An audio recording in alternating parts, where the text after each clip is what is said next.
I want to talk just briefly on where you get your images from. You probably shouldn't be going out to Google and just doing a search for images there.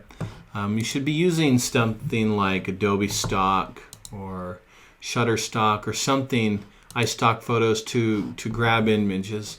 The problem with a lot of these images are that you have to pay for them, right? Sometimes they'll give you free ones.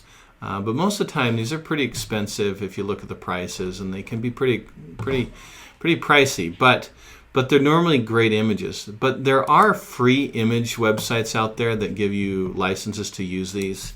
You know, we can go through and type out monkey here and find a bunch of great images of monkeys that look good, and I'm licensed to use any of these if I want to.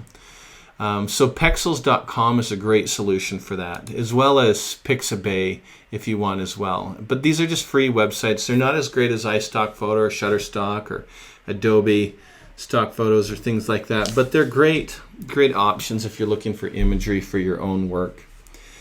Make sure to consider the size of what you're going to be displaying them at. In some of my examples before, I had small thumbnails that blew up to massive images that were much larger than the screen.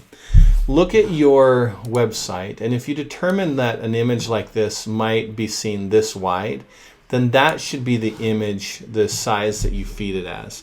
Not any larger than this, and not any smaller, so it doesn't get all pixelated out.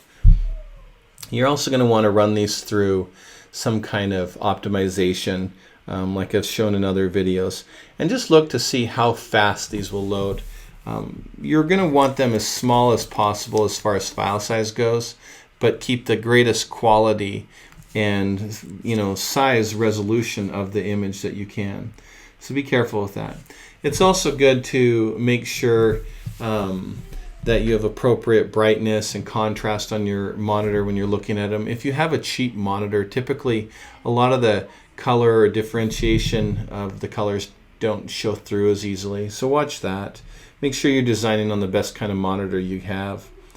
But just be thinking about some of those things, accessibility, maybe where you're, like this, he's kind of looking up and it directs your eye to different parts of the screen.